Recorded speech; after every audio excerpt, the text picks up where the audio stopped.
ஆடி மாதம் நாளை பிறக்கவிருக்கும் சூழ்நிலையில் ஆடி மாதத்தில் வரும் முதல் வெள்ளிக்கிழமையில் என்ன செய்யலாம், எந்த நேரத்தில் அம்மனை வழிபடலாம் என்ற ஒரு பதிவை இந்த ஒரு வீடியோவில் காண்போம். ஆடி மாதம் என்பது தமிழ் மாதங்களில் 4வது மாதமாகும்.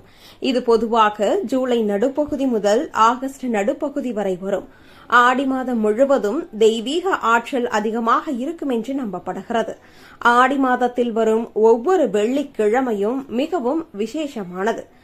ஆடி பிறப்பு நாளில் செய்யப்படும் முக்கிய வழிபாடுகளில் ஒன்று தேங்காய் சுடுதல். இதில் இனிப்பு கலந்த தேங்காயை தீயில் சுட்டு பின்னர் கடவுளுக்கு படைத்து பிரசாதமாக உண்பார்கள். இது குடும்பத்திற்கு நல்ல அதிர்ஷ்டத்தையும் செழிப்பையும் தரும் என்று நம்பப்படுகிறது. மாதத்தின் அனைத்து நாட்களும் சிறப்பிற்குரியதாகவும் வழிபாட்டிற்கு உரியதாகவும் இருக்கக்கூடிய மாதம் என்றால் அது ஆடி மாதம்தான். தட்சநாய காலத்தின் துவக்கமாக வரும் ஆடி மாதத்தின் முதல் நாள் துவங்கி கடைசி நாள் வரை அனைத்து நாட்களும் ஒவ்வொரு வகையான சிறப்பு கொண்டதாகும். இந்த மாதத்தில் அம்பிகை வழிபாடு, குலதெய்வ வழிபாடு மிகவும் சிறப்புக்குரியதாகும்.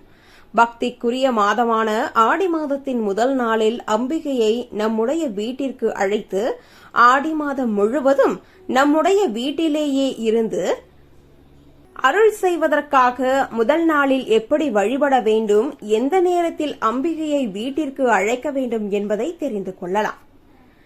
இந்த ஆண்டு ஆடி மாதம் நாளை பிறக்கிறது.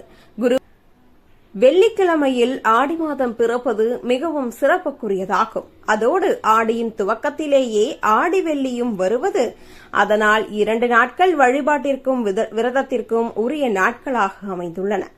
வெள்ளிக்கிழமையில் ஆடி மாதம் பிறப்பதால் முதல் நாளே வீட்டை சுத்தம் செய்து தயாராக வைத்துவிட வேண்டும். அன்றைய தினமே பூஜைக்கு தேவையான பொருட்களையும் தயார் செய்து வைத்து விடுவது நல்லது. ஆடி முதல் நாள் அன்று அதிகாலையில் எழுந்து வீட்டில் உள்ள சுவாமி படத்திற்கு மஞ்சள் குங்குமம் தொட்டு வைத்து அழகிய மலர்களால் அலங்கரிக்க வேண்டும். பிறகு முதலில் நம்முடைய குலதெய்வத்தை மனதில் நினைத்து வழிபட வேண்டும். அம்பிகையின் அருள் பரிபூரணமாக கிடைத்து வேண்டுதல்கள் விரைவில் நிறைவேறுவதற்கு அருள் செய்ய வேண்டும் என குலதெய்வத்திடம் வேண்டிக் கொள்ள வேண்டும். பிறகு ஒரு கலச சொம்பினை எடுத்து அதில் தண்ணீர் நிரப்பிக் கொள்ள வேண்டும். அதில் சிறிது மஞ்சள் கலந்து சிறிது வேப்பிலை இலைகளையும் போட்டு அந்த சொம்பிற்கு பூ போட்டு அலங்காரம் செய்ய வேண்டும். கும்பமாக கலசத்தை தயார் செய்து வழிபடும் வழக்கமுள்ளவர்கள் அந்த முறையிலும் வழிபடலாம். வீட்டில் விளக்கேற்றி வைத்து அம்பிகைக்கு பிரியமான வெற்றிலை, பாக்கு, மஞ்சள், குங்குமம் ஆகியவற்றை படைக்க வேண்டும். நெய்வேத்தியமாக சர்க்கரை பொங்கல், பாயாசம் என ஏதாவது ஒரு இனிப்பு செய்து படைக்க வேண்டும். பிறகு உங்களுக்கு தெரிந்த ஏதாவது அம்பிகையின் மந்திரம், ஸ்லோகம் ஆகியவற்றை சொல்லலாம். எதுவும் தெரியாதவர்கள் அபிராமி அந்தாதி படிக்கலாம். ஆடி மாதம் முழுவதும் எங்கள் வீட்டில் எழுந்தருளி நாங்கள் செய்யும் இந்த எளிமையான பூஜையை ஏற்றுக்கொண்டு அருள் செய்ய வேண்டும். நாங்கள் தெரியாமல் ஏதாவது சிறிய தவறு செய்திருந்தாலும் அதை மன்னித்து அருள் செய்ய வேண்டும் என வேண்டிக் கொள்ள வேண்டும்.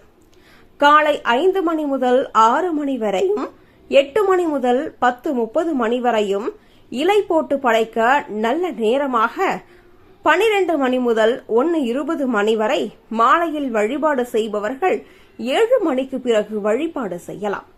காலையில் வழிபட நேரமில்லாதவர்கள் மாலையில் வழிபடலாம். அன்றைய தினமும் மாலை 6:30 மணிக்கு, அதன் பிறகு 7 மணிக்கு பிறகு ஆடி மாத வழிபாட்டினை செய்யும் போது கால பைரவரையும் சேர்த்து வழிபடலாம். இதனால் அம்பிகையின் அருளும் கால பைரவரின் அருளும் நமக்கு கிடைக்கும். இதன் காரணமாக நம்முடைய வாழ்வில் இருக்கும் கஷ்டங்கள் தேய்ந்து நாம் வேண்டிய வரமும் உடனடியாக கிடைக்கும். அதேபோல் ஆடி மாதம் தேவர்களின் மாலை பொழுதாக கருதப்படுகிறது. அவர்கள் அம்பிகையை வழிபடும் மாலை நேரத்தில் நாமும் வீட்டில் விளக்கேற்றி வைத்து வழிபடுவது அளவில்லாத நன்மைகளை தரும். ஆடி முதல் நாள் அன்று வீட்டிற்கு அம்பிகையை வரவேற்று வழிபட்ட பிறகு அருகில் உள்ள அம்மன் கோவிலுக்கு சென்று வழிபடலாம்.